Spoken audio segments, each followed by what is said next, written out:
On today's Dynasty wide receiver show, we talk the most valuable position in fantasy football as I break down my top 50 Dynasty rankings on the Fantasy First Down.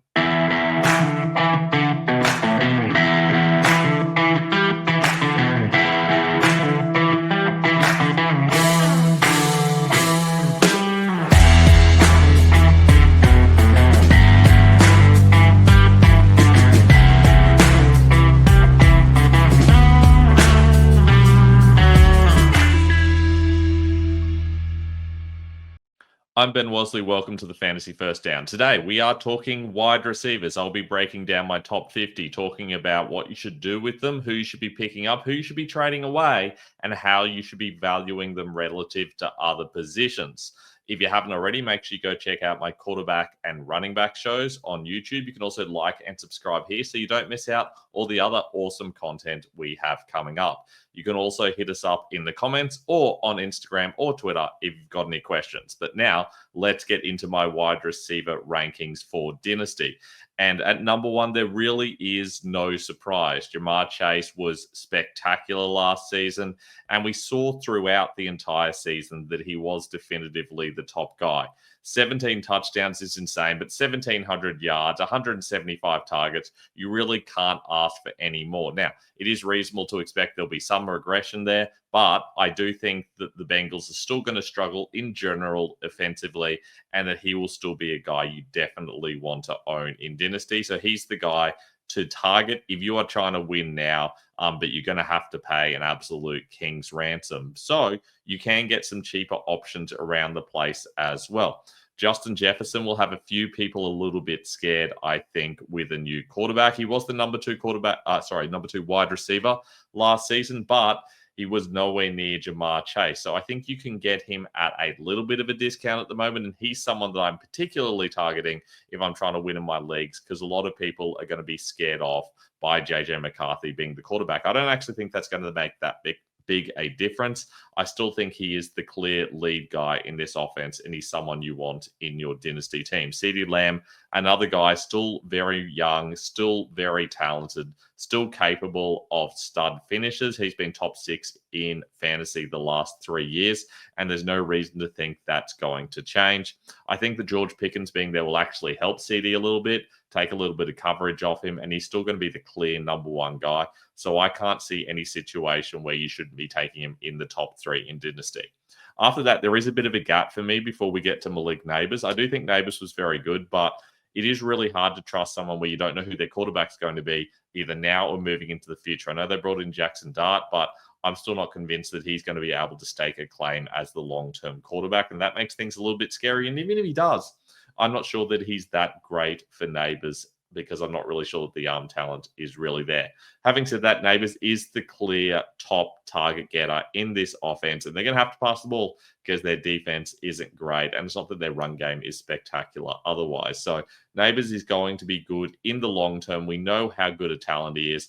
I would argue that both he and Marvin Harrison Jr. are both better than Travis Hunter offensively, and also than Ted McMillan, and there's a big gulf between them. In fact, I'd say Rome Odunze is probably ahead of those guys as well. It just shows how weak this year's draft class is, and it's easy to forget just how good Neighbors was. He's someone you definitely want in the roster if you've got the opportunity. Amon-Ra St. Brown is a little bit of a scary one. Was very solid last season, still finished 3rd in PPR, and all these rankings are for PPR because that's the normal setting for Dynasty. I do think Amon-Ra is still someone you want on your team, but I think he's probably more of a sell high at the moment, unless you're really targeting a win right now.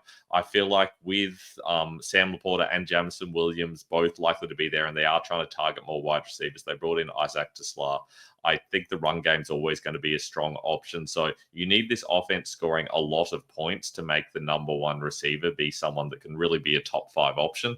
I think they probably still will going into the future, but you are going to find people who are going to target St. Brown and consider him as a top 3 option. If you can find one of those people, I would be trading him away at a high value. If not, though, I think he's someone who's still a good, solid option, but there is a big gulf even from him to Neighbors, and then Neighbors is well below the top 3 as well. Now, Puka Nakua is a serious talent, and on a yearly basis, I do think he's someone that can offer a lot to your fantasy team. There's a little bit of fear with Devontae Adams come in. I do think he makes a big difference compared to Cooper Cup. Plus, they've actually brought in a functional tight end now because they didn't have much going on there last season. But I do think Nakua is still going to be the clear stud guy there. He is someone that brings a lot of quality to your team. But the biggest fear is that he's recently announced that he's probably planning on retiring at age 30. He's 25 for this season. So we're talking another, 5, 6 seasons. That's not ideal. That basically means you're losing a couple of seasons of value from him. Having said that, you're basically losing the seasons where he would have been a wide receiver 2, wide receiver 3 with his team, most probably. Most guys, by the time they're heading 30 plus, for the most part, they're not adding that much to your fantasy team. So I think he's probably still going to be a guy that can really help you out over the next 4 or 5 years at least. I think with Matthew Stafford coming back, this offense should still be very solid, even though they're a little bit more run first than I'd prefer. I still think Nakua is the clear number one guy, and hopefully they pass the ball a little bit more now that they've got Adams playing better rather than an average and injured Cooper Cup. So Nakua is someone that I feel positive about. I think even in a half PPR, you could probably take him ahead of Amon-Ra St. Brown, but I've got some Brown higher in PPR in Dynasty. Brian Thomas has a massive amount of upside, but Travis Hunter coming in is something that should really scare you. He was the number 4 finisher in fantasy for wide receivers last year, but that was really helped by 10 touchdowns. I'm not sure that we're going to get the same thing there again. His reception total wasn't as high as a lot of guys in this range. He really got by on high yardage and scoring big touchdowns. That's going to be hurt by Hunter coming in and this offense generally moving around a little bit. So I'm concerned about whether he can keep that going, but he's still someone with a heap of upside, obviously only going into his second year. I think there is a reasonable argument if you are rebuilding or targeting a young team to take him ahead of Nakua and Thomas. I personally wouldn't take him ahead of Nakua and St. Brown.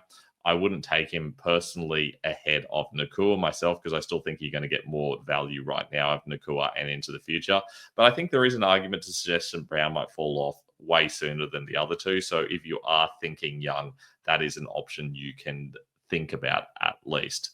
Nico Collins and AJ Brown are the next two for me. I've moved them around quite a lot. I've got Brown higher there at the moment, but I have tossed up putting Collins higher. And even if you look at the website right now, Collins might be the higher of the two. It really does depend on what you're looking for at the moment. Brown comes with plenty of risk, but he had so much upside last season. He had so many big games.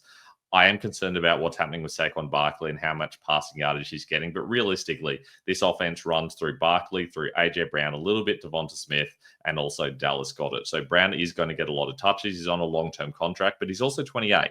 So if you're someone who's not winning right now, he's someone you definitely want to be selling high. On the other hand, if you're trying to win in this area, he's someone you can probably buy a little bit cheaper because his stats for last season don't look as shiny because of the injury and because of everything that happened with Saquon and the Eagles kind of cooling it down a little bit down the stretch. He is always naturally going to be someone that's a little bit weaker later on in the season because the Eagles can kind of tone it back a little bit and get ready for the playoffs. So there is a little bit of risk there, but I still like Brown as more of a win now option. Nico Collins, on the other hand, the major concern with Nico is that they brought in so many other wide receivers. Obviously, they drafted 2. You still got Tank Dell hanging around, even though he's injured. This is for Dynasty, so he's going to be back in the next season or 2. So there's a lot going on there, not to mention Christian Kirk arriving as well. I think you can also argue that Jaden Higgins as well, the rookie, is going to play a similar role to Collins. That might take away a little bit from what Collins does. I think Collins is still the number one guy, but he's not the only option in that area now. So I think that Higgins is a little bit of a threat to what Collins does. Having said that, on a per game basis, Collins has been outstanding when he's been healthy, and I think he's someone that's got a lot of upside and someone you can get pretty cheap. Still only 26, so despite a lot of concerns here, I like to think that this offense is going to get a little bit more pass-heavy than what happened last season with CJ Stroud looking pretty average, and I think Collins could be the main guy that benefits from that. At number 10, hard to really trust Drake London. In fact, all three of these guys, it's really hard to trust what's going on. There's not that many top-end options in wide receiver land. London looked way better this season after disappointing in his first 2 seasons. A lot of people were taking him pretty high. I had him ranked pretty high last season, and that panned out. He was the wide receiver 10 last season, but he did get by on a little bit of luck there. You do have to wonder whether they start to get Kyle Pitts a little bit more involved, or whether his lack of pass blocking is going to really limit him and continue to make it more of a wide receiver situation. We also saw a lot of Mooney at stages last season. It's hard to know what impact that's going to have on London. But essentially, this offense doesn't seem like it's changed too much. So it looks like it's going to be a top 10 to 15 guy most weeks, maybe top 20, depending on how high scoring they're going to be. Anytime you improve the defense, which they have finally done in Atlanta, you are going to affect the wide receivers. But I don't think it's going to be so much that London is someone you don't want in your team. I think he's still a very solid option to have, and hence he slides into the top 10 only just for me. Moving on to 11 to 30, Garrett Wilson, another guy that I think is going to benefit from movements in the team this year. Obviously, Devontae Adams being out of town should help him. But the thing that's going to hurt him badly this season, the reason I don't want him if I'm challenging now in a Dynasty league, is Justin Fields. I don't think Fields is going to hang around for more than a season or two. He might, but I don't think he's likely to. And if he does, his passing obviously must have improved. But I think there's a big chance that Fields just hardly passes the ball or doesn't pass it very effectively. And all of a sudden, Garrett Wilson is someone that suffers badly because of that. We've seen when he's had bad quarterback play, he finishes more of a wide receiver 20 to 25. Whereas when he's actually gotten pretty solid quarterback play, he finishes a top 10 like he did last season. I think that there is the upside there of him improving his touchdown total, for example. He's only got 14 in 3 seasons.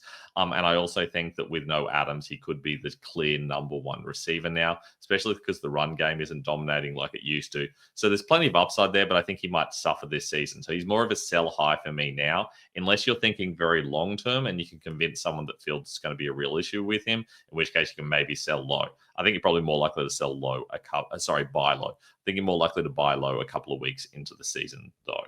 Jackson Smith-Njigba, too, gets some benefits from other players around him fading away. No DK Metcalf now.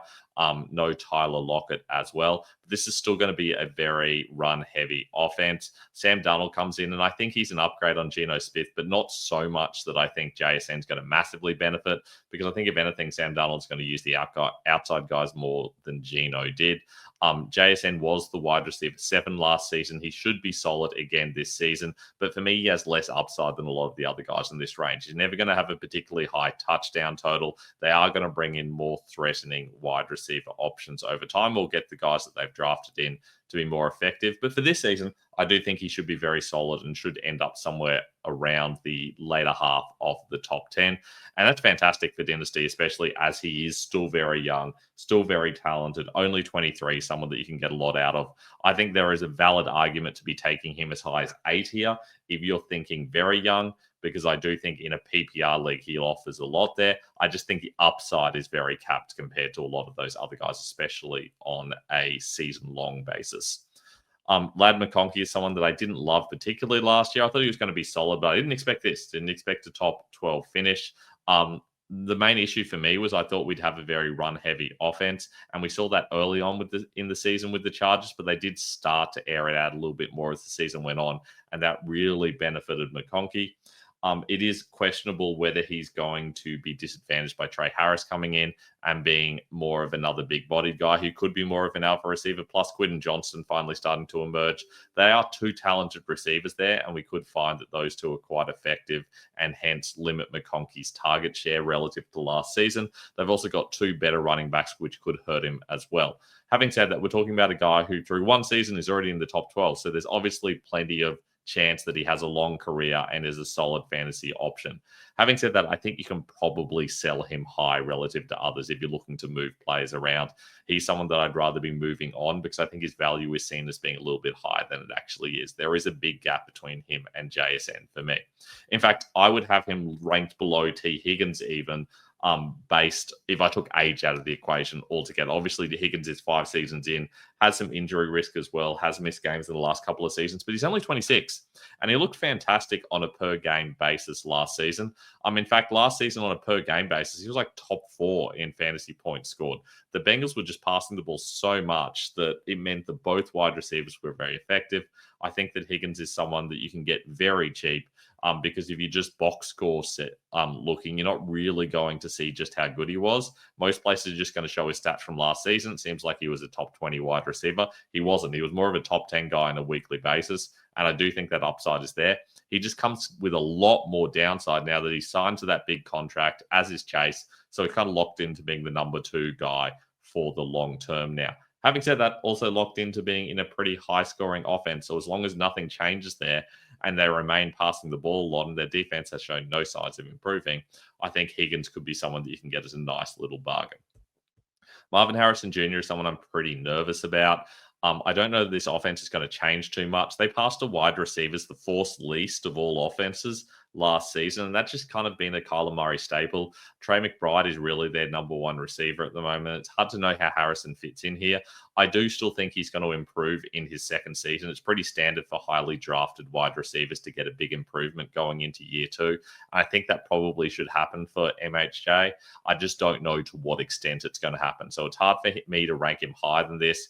He sits quite a bit below the other guys above him. It's just that there's not that many really clear-cut stud wide receivers around at the moment. And you've got to admit that Harrison has a chance to be that guy. So with that upside there, I do have to take him a little bit higher than these guys who offer a little bit more security. Ted McMillan comes in at 16. I don't love the situation he's going into. This is very much a long-term one for me. I think that there are probably better options around, but we are talking about a guy with a heap of upside, very talented, big, has the opportunity to be a true alpha receiver. It's just a question of whether that actually happens. That's not what we saw happening with Bryce Young last season. They had Xavier Legette, who should have been that guy. But in the end, it was Adam Thielen getting a lot of touches the last couple of seasons. Does that continue, or do we finally see the outside guys getting a lot more of the ball? I do think that they really gave up quite a lot for McMillan, given the needs they had and what was available in the 8 spot. So they clearly value him. And for that reason, I'm still ranking him pretty high. But it's not like there's a long success rate of top 10 wide receivers. They usually finish somewhere as a wide receiver 2, wide receiver 3 in their first season and develop from there. So don't get him and expect fireworks straight away. You're nearly better off trading for him after 1 year.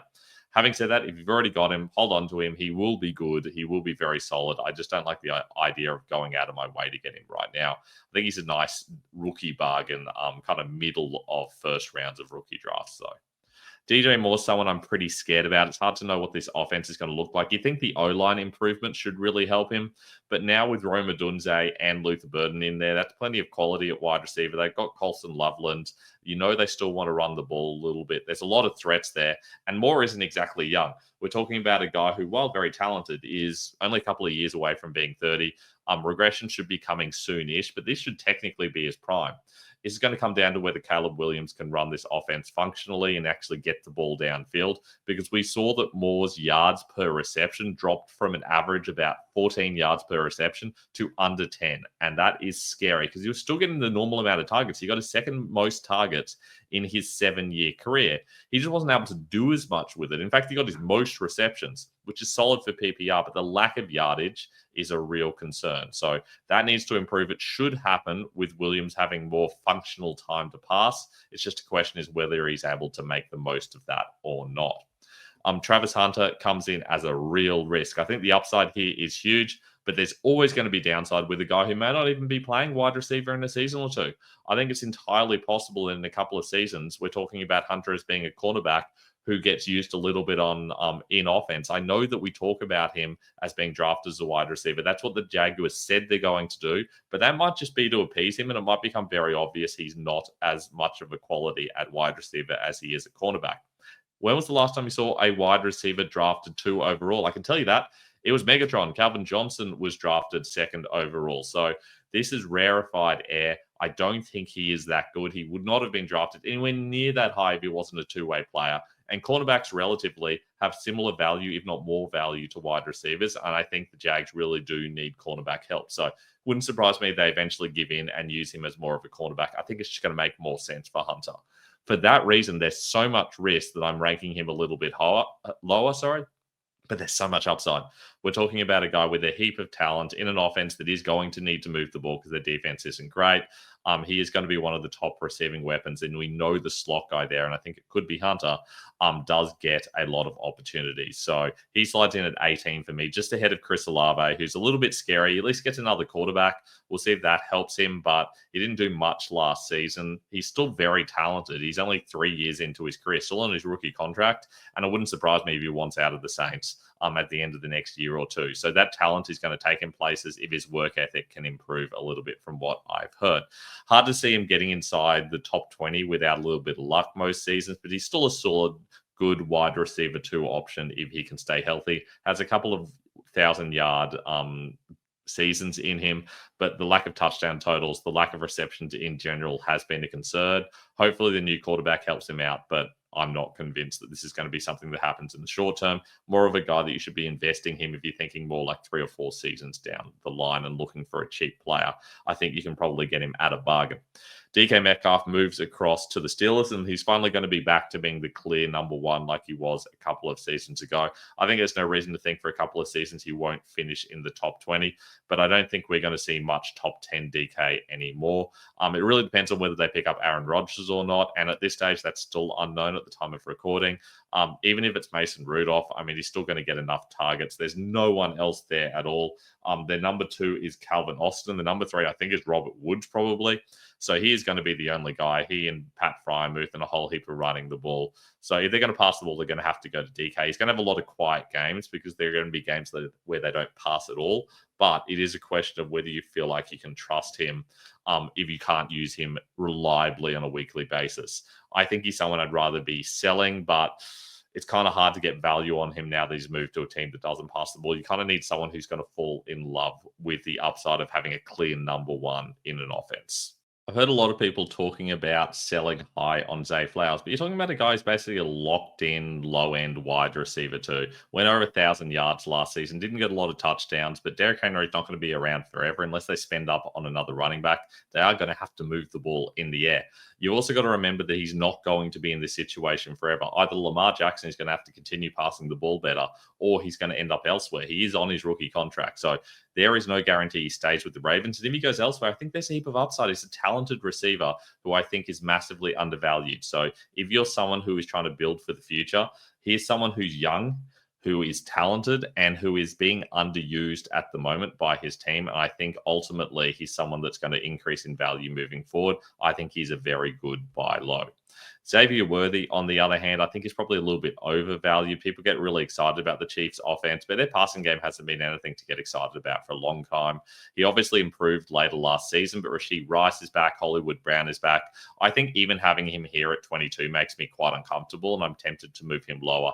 I just think the floor is so low, but the ceiling is legitimately very high. We've seen what the Chiefs have been able to do with Tyreek Hill, and that's possible with Worthy because he has at least a similar skill set, not really the same, but a similar skill set where he can be that elite speed receiver for them. So I do hope that it pans out for him as a Chiefs fan, but I just don't know that I have confidence in that happening. Not really sure what's happening with he relative to Rice and relative to Brown and how those targets are going to split. If you're going to use him, I feel like this is more of a long-term situation as well. I doubt you're going to get a lot of value out of him next season. I feel like you're going to have to be very patient.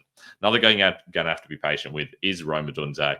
Obviously very disappointing last year, but when you talk about a guy who was drafted inside the top 10, they are going to find ways to use him. He is going to become significantly more involved this year. I expect this pass game to be very pass heavy.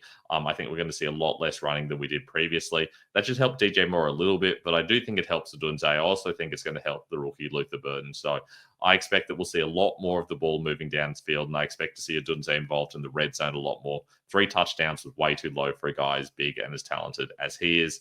He's someone you can definitely buy low.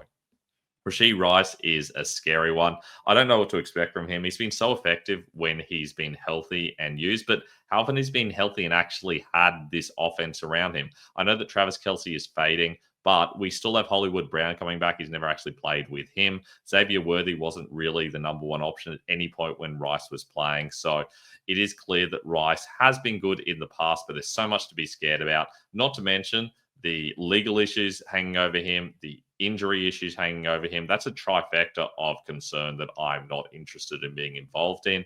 For that reason, I've got him ranked lowish. But if you're thinking longer term, he is someone with a heap of upside, and I'm happy to use him for that upside.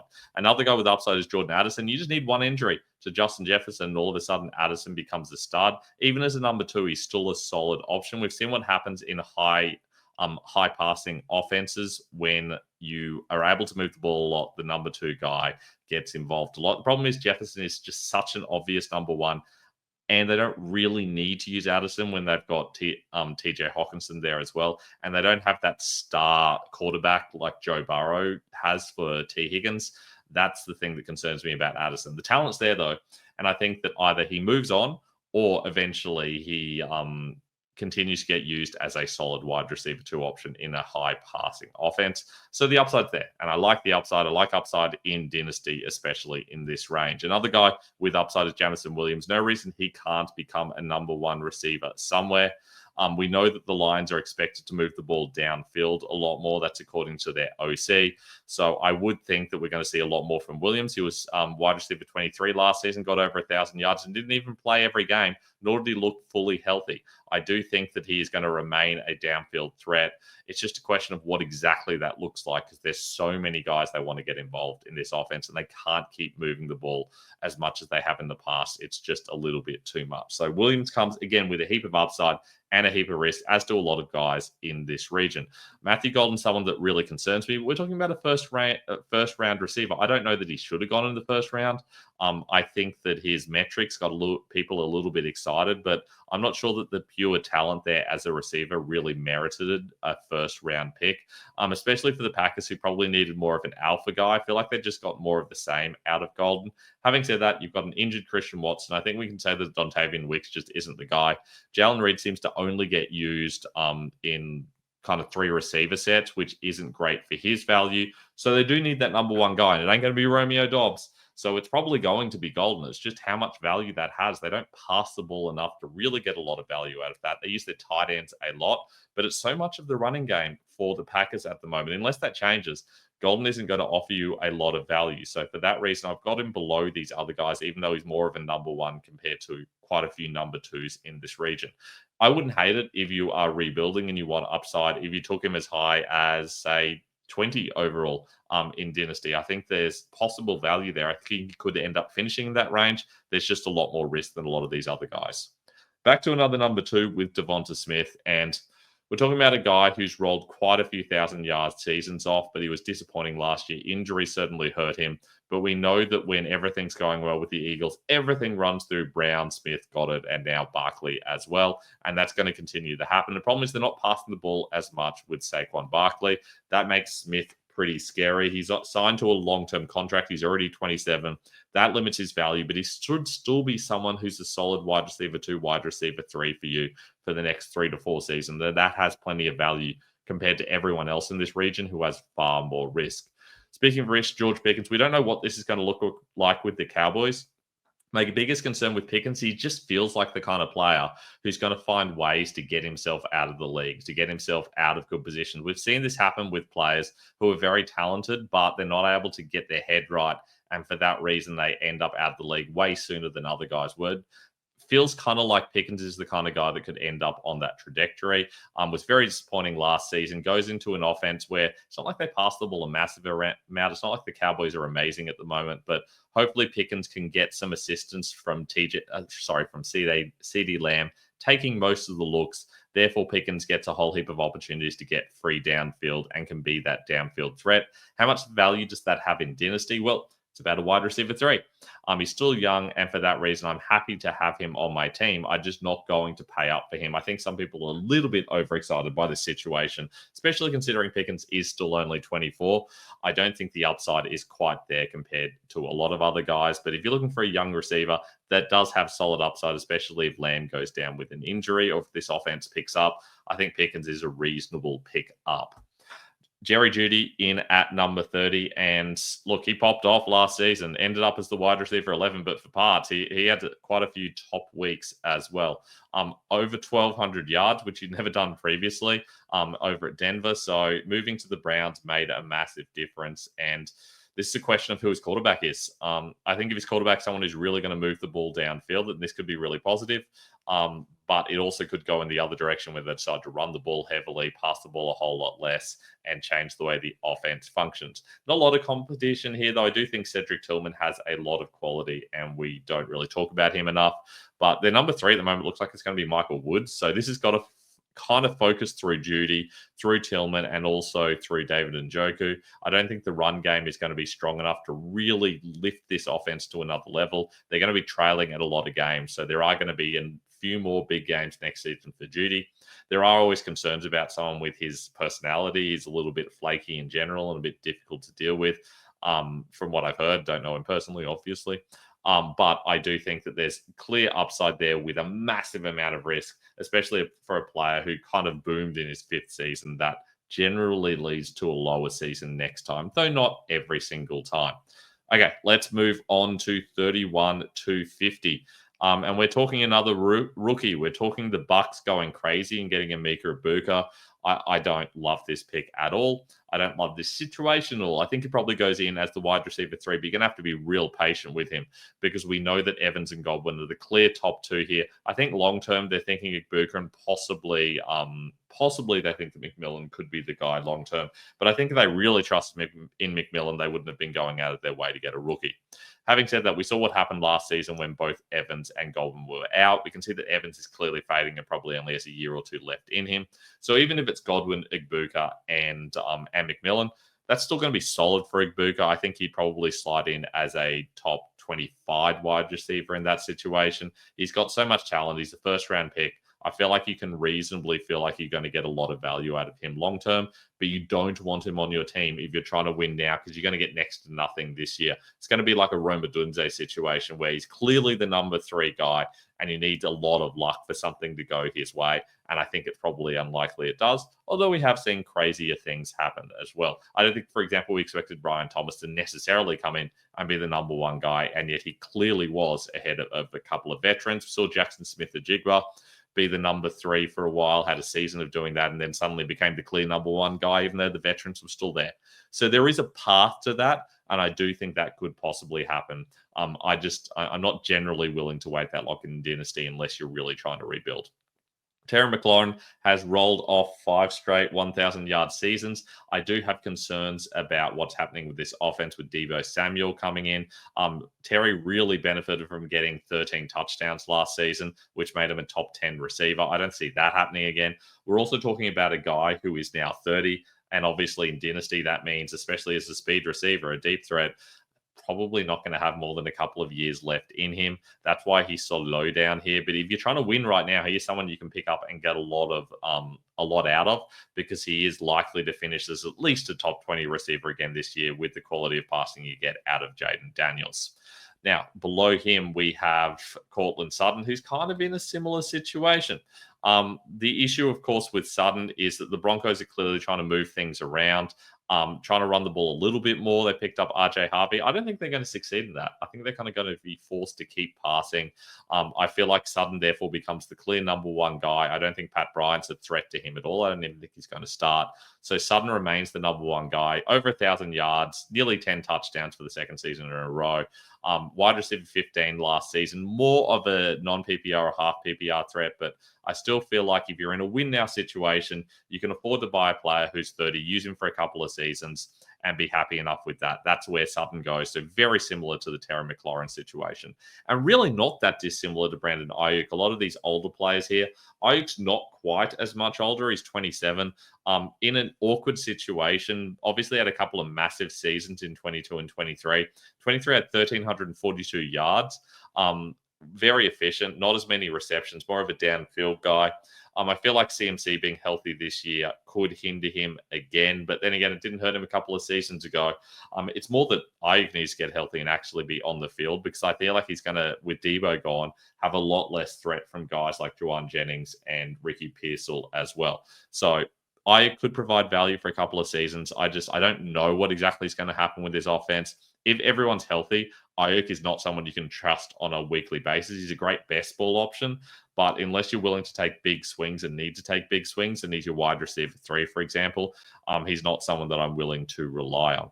Burton slides in as more of an elusive slot guy, and I think in this offense that we've seen out of Ben Johnson, we know what Amon-Ra St. Brown was able to do. That gives Burton a lot of upside, but I think we can get in trouble a little bit of seeing a very good player on one team in a certain position and thinking that the OC was therefore wanting to have every offense he ever runs having a slot-centric approach. I don't know that's necessarily got to be the case.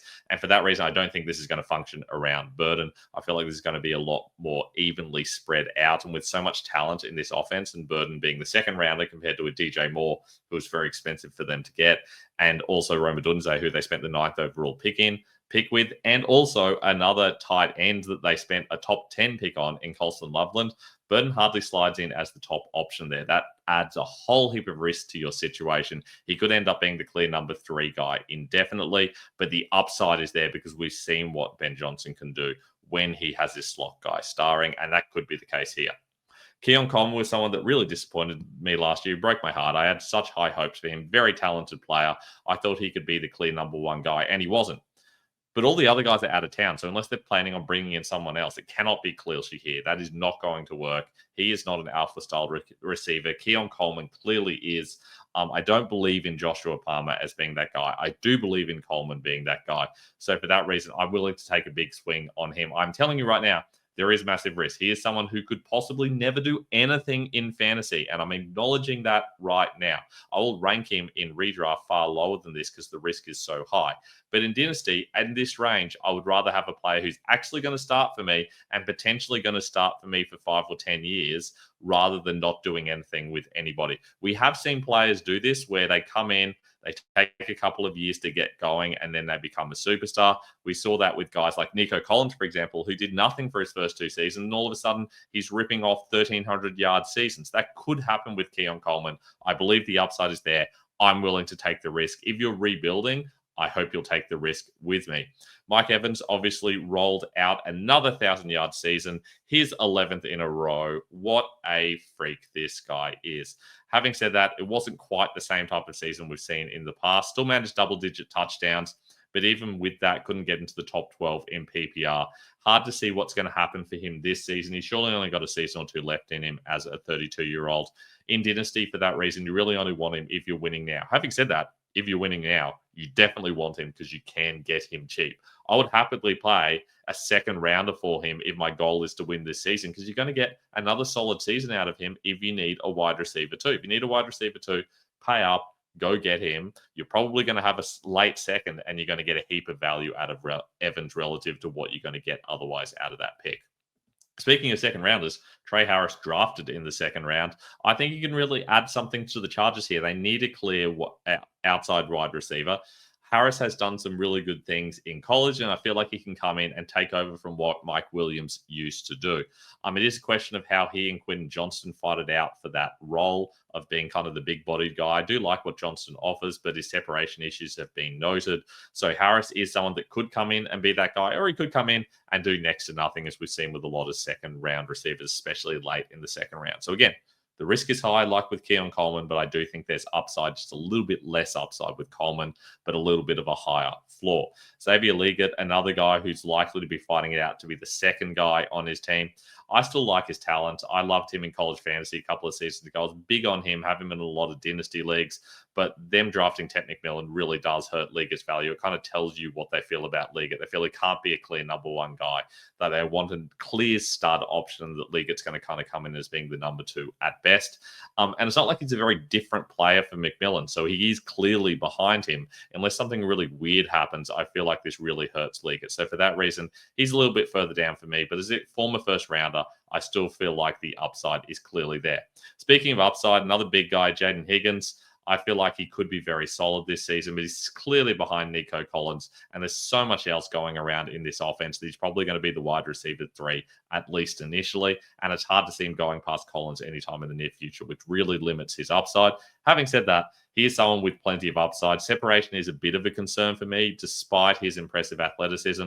That's not the same thing as being able to separate. I'm not sure that I've seen that yet. I hope that that's what happens, but that is far from a lock.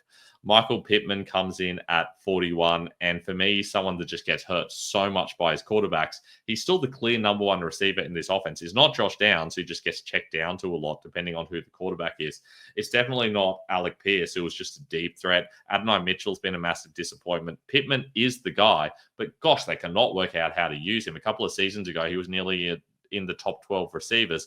And yet this season, he's dropped down with 400 less yards, only 3 touchdowns, couldn't even get 70 receptions. Just an absolute nightmare. I don't trust that's going to get better because it doesn't matter whether it's Anthony Richardson or Daniel Jones. They are not going to use Pittman effectively. This is an ugly situation for him, and you're going to have to wait. And even if you do, you're talking about a guy who is already 28. You're going to be waiting until he's in his 30s before he can do anything functionally. Where's the value there? He's someone that, even though he's the number one in his team, he really doesn't offer you a very high ceiling without a change in quarterback, or if Daniel Jones or Anthony Richardson finally works out how to pass the ball properly. Chris Godwin, massive amount of value here, but there's a massive amount of risk. He could just never play again. This is a situation where there is some serious risk with his ankle injury. I know that's not being talked about a lot. He could play and start week 1 and be their number one go with Mike Evans fading a little bit. But I think the fact that they went out and got Igbokwe should tell you that they're concerned about Godwin. Because if they felt very good about Godwin, they probably, they shouldn't have given him a 3-year contract, but they probably wouldn't have gone out and spent a first rounder on a receiver. They probably would have hung out with Godwin and McMillan even after Evans is done. They could have sorted that out in a season or two. So I think the Igbokwe pick tells us something about Godwin. I've got a lot of concern about this, but gosh, he's been fantastic when he has been healthy. He was a former wide receiver too, like 6 years ago now. I don't think we're going back to that range, but he was very good last season when he was playing. If he can stay healthy, he is someone that can offer you a massive amount of value. So if you can get him cheap, he's still a lot younger than we kind of think of him as being. He's still in his 20s despite having already played 8 seasons. It's just the injury is a massive concern. Speaking of someone who's taken a big step back, Jalen Waddle, I don't feel good about having him back here. I really don't feel good about this situation at all. I just feel like that we're going to see the Dolphins rebuild and Waddle's going to get caught up in the mess. We're talking about a guy who signed through to 2028, so it's not like he's going to be able to get out easily. He's kind of got to hope for a trade. And in those situations, that rarely goes well as well. It's a pity because he's still only 27, so he has some potential there. He's basically in his prime. And yet we're seeing the worst of him. He was a top 8 wide receiver just a few seasons ago. And all of a sudden, he can't get over 750 yards. Absolutely ridiculous. Wide receiver 48 last season. And he played 15 games. It's embarrassing. I don't know what's happening with the Dolphins, but I'm just not willing to risk it on Waddle. While Tyreek Hill is here, there's way too much risk. And even if Hill goes, what's going to happen with Waddle? What's going to happen with this offense? I don't like it at all. Jakobi Meyers, really interesting one. I think he's probably still the number one receiver in this offense. The problem is he may be the number one wide receiver in this offense, but let's face it, Brock Bowers is the actual number one receiver, the big tight end. And then I think you're going to see a lot of receiving from Ashton Genty. So that really limits Myers' upside. It's also possible they go and get more wide receivers. They picked up 3 rookies. It depends if you count Tommy Mellott, who's really a quarterback, but they're transitioning him to wide receiver. But look, Myers is someone had 1,000 yards last season, has been a top 32 wide receiver the last 4 years. You are going to get solid value out of him as a guy who was an undrafted free agent, I believe, which is pretty impressive. He's someone that you can get kind of good bye week fill-in out of in Dynasty. Still should have a couple of years left in him. He's still in his late 20s, so get a couple of seasons out of him as a PPR filler, a wide receiver 3 guy, but you're never going to get more than that. This is very much a floor pick. The guy below him, however, is very much the ceiling pick. The rookie they brought in to, I wouldn't say replace him, but at least be a possible starting wide receiver. Anytime you have a second round, especially a later second round wide receiver, you've always got a very low floor, and I think that's the case here. But the ceiling is a lot higher than a lot of guys around here. So I don't think it's crazy to take back over guys like Jakobi Meyers, over guys like Waddle, and maybe even Godwin, especially if you're rebuilding. Speaking about number one receivers who have disappointed at times. Obviously, Calvin Ridley's missed total seasons. Hardly did anything from 2021 and 2022, but has come back with a couple of 1,000-yard seasons. Problem is he's very much aging out now. He's now 31. The upside is very limited here from the long-term perspective. Plus, I don't think Cam Ward's going to be able to get anything like a wide receiver 1 out of this offense. Having said that, Ridley's the clear number 1 guy. Probably could be a wide receiver 2, definitely a wide receiver 3 this season. So again, if you're looking for that sort of thing, he's someone you can bring him and use for a season or two, and his value is very cheap at the moment. Darnell Mooney was fantastic at times last season. He was the wide receiver 2 at one stage, like halfway through the season on points scored. Craziness. Ended up as the wide receiver 27, couldn't quite get over 1,000 yards, so it wasn't even his best season. But the problem is there's so many other threats in this offense. I feel like you're talking about a guy who's going to have some boom weeks, a very good best ball option, but long term really doesn't offer you a lot unless something changes in this offense. Having said that, we have seen him perform in bad offenses before and be a solid option. I feel like that's still available to him, so I'm willing to take a gamble on him, stick him on my bench, and just see what happens long term. Tyreek Hill's the opposite. Obviously, he has so much upside. He's been a top 2 wide receiver 3 times in the last 5 years. Heck, he's been top 6 times in his career. So the upside is huge, even in PPR. Had nearly 1,800 yards just 2 seasons ago. Last season, though, couldn't get over 1,000. I do think you have to think that maybe the Dolphins' offense gets better, but maybe it doesn't. Maybe Hill doesn't even play. All sorts of things are on the table here. There's so many issues going on with Tyreek Hill in his personal life and legal life that I don't trust this at all. But there are situations where you're trying to win now and you need a cheap guy who can possibly be an absolute star for you. And we know that Tyreek Hill can possibly be a star. So feel free to go and get him if you're in a win now situation. Any other situation, you don't want him on your team. Jaden Reed remains a guy who's solid for PPR. He's been the wide receiver 28 the last 2 seasons.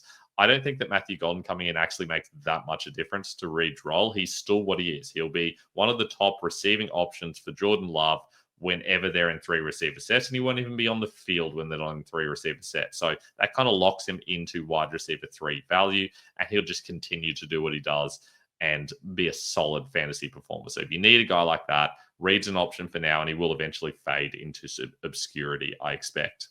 At number 50, I have Cedric Tillman here.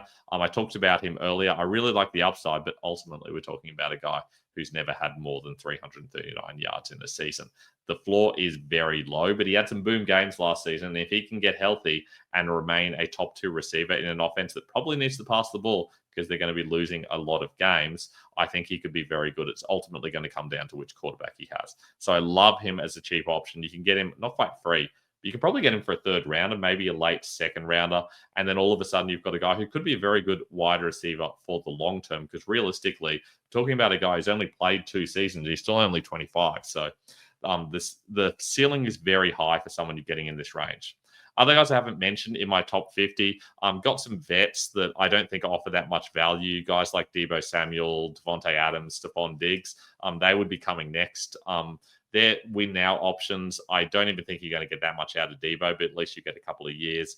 Adams is kind of like the wide receiver 2 on his team, but he's older. Diggs is the wide receiver 1, but again, he's older and didn't look very good last time he was playing. So the floor's very, very low on all of those guys, and you might get nothing out of them, or you might get a limited amount of value out of them for a season or 2. Then you've got some slightly younger guys who are kind of wide receiver 2s, wide receiver 3s on offenses where there's a lot more going on. Guys like Juwan Jennings and Ricky Pearsall, who also have Kittle and CMC ahead of them, so they're not true 2nd and 3rd receivers. Guys like Khalil Shakir, who just has 0 upside. Marvin Mims, who could be fantastic, started to break out last season. Josh Downs, solid. And then there's a really risky players like Jalen McMillan's, Joshua Palmer's, Hollywood Browns, who could potentially turn into something, but ultimately right now they're not offering you very much. And then guys on offenses that don't pass the ball a lot, like Rashad Bateman, Quentin Johnston, and Trey Tucker. They're all solid options as well as bench fillers. A couple of value guys I wanted to mention as well that you can get pretty cheap. I think Calvin Austin's probably the number 2 receiver at the moment for the Steelers, and that offers a little bit of value. So if you're in a deep league situation, I like Austin. Rashid Shaheed kind of fits into that same situation. So does Wan'Dale Robinson. There's all kind of like deep league options. Christian Kirk seems to be free in some situations, but I do think he's probably one of the 3 starters, at least initially for this season. So maybe you can get some one-off value from him. Rookie-wise, I like Arian Smith and Shamir DK, who in many leagues went undrafted in rookie drafts, and so you can get some value there. Michael Woods in a deep league probably starts for the Browns. He did late last season. Josh Reynolds, De'Ami Brown, other guys could potentially be starters. So for deep leagues, any starter has a whole heap of value. Don't forget about the guys who are currently free agents. Guys like Amari Cooper, Gabe Davis could easily go in and turn into a wide receiver 2 or a wide receiver 3 in some team. That gives them a little bit of upside. And I always have to mention late in these things, my guy Ray McLeod, who randomly pops up and does some stuff. I think he will have that role again this season. Don't be surprised, especially if there's an injury to somebody, that you all of a sudden see the boom weeks for Ray McLeod. One of my favorite best ball options in PPR. And that's all we have for the Dynasty wide receiver show. I hope this has been helpful. If you've got any questions, hit me up in the comments or on Instagram at the Fantasy First Down or on Twitter at Fantasy First Down with no O. My quarterback and running back shows are already up, and the tight end one is in the works already. I will also have my full rankings up over at ffdfantasyfootball.com. We just rejigged the website, so let us know if you have any comments on that. And finally, it'd be great if you could like and subscribe. That really helps us out as well. Look forward to catching you guys on the next show.